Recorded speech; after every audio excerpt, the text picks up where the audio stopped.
Hello again, and welcome to another episode of the Star Wars Vintage Collection Action Figure Review. And today we have none other than R5-D4, the last droid from Wave 2 of the original Kenner action figure line.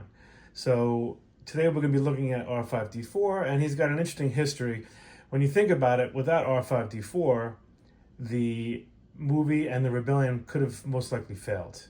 But we'll get into that in a little bit. So, to give you a little history about R5-D4, he was a red and white striped R5 astromech droid, and he was captured by a group of Jawas, and they attempted to sell him to Owen Lars. But the droid malfunctioned, had a bad motivator, if you remember from the movie, and thank goodness C-3PO was able to convince Owen Lars to purchase R2 instead, and that is what saved the galaxy. Had R2 not been purchased by Owen Lars, then the whole story could have been different. So let's take a look at these action figures. So obviously, this first one here, this is the actual Kenner version from 1978-79.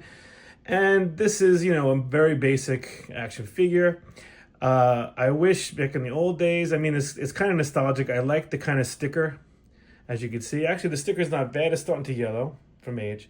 But I wish they would have sculpted it like the new ones have, which is much nicer, obviously. But this was kind of cool back in the day. It's pretty well done. I mean, the sticker deco looks good. They got the colors right. They got some interesting details on this figure. He's got the silver on the sides of the head. He's got the 3 dots for the eyes. Obviously, no third leg, but this was a decent figure for its time, especially for the Kenner action figure line from 1977. Well, this is 1978-79. It's got a little play feature where you can turn its head and it makes a clicking noise, which was, I guess they thought was interesting for 1978-79. But, other than that, it's a very basic droid. I like how it has the silver in between the head and the body. They did some pretty decent job to make this look screen authentic for the day. But, all in all, it's an okay figure. I mean, as good as it could have got back then. So let's take a look at the second one we're going to take a look at. So the second one is Vintage Collection 40, and it came out in 2011. And this is a nice droid. This is really nice. Once again, a little too clean for my liking. There's not much dirt or dust on it, which is kind of weird, especially being captured by Jawas and sitting in a sandcrawler for God knows how long. It doesn't make any noises, right?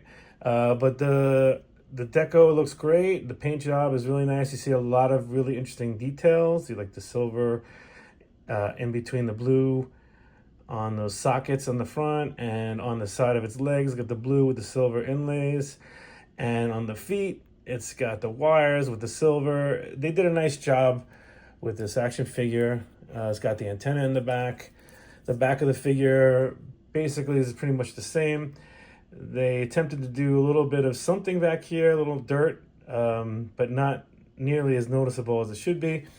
And it has the third leg, which you can pop on and off, depending on what you want R5 to do. But yeah, it's definitely a decent R5. I would say it's really good. Is it the definitive one? No, but I think the next one is. I love the next one. The next one is so cool on so many levels.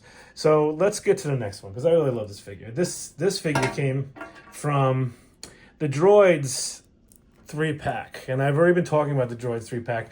I already showed you the Gonk Droid from the Droids 3-pack. It's pretty good. It's a vintage collection. They tried to recreate those those 3 packs from the 1978-79, where they would sell 3 figures in a pack to try to get more figures out there in different ways. But this is amazing. Like look at the paint on this thing. The deco is insane.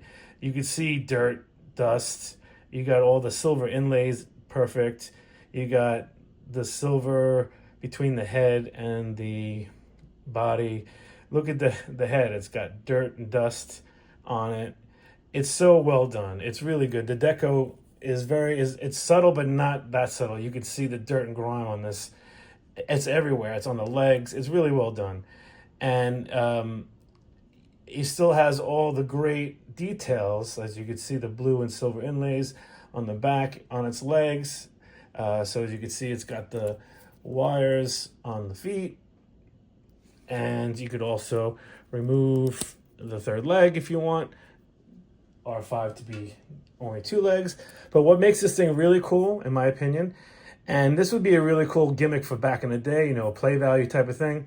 So what's cool is if you turn the head, right, you get to recreate one of the coolest parts in the movie.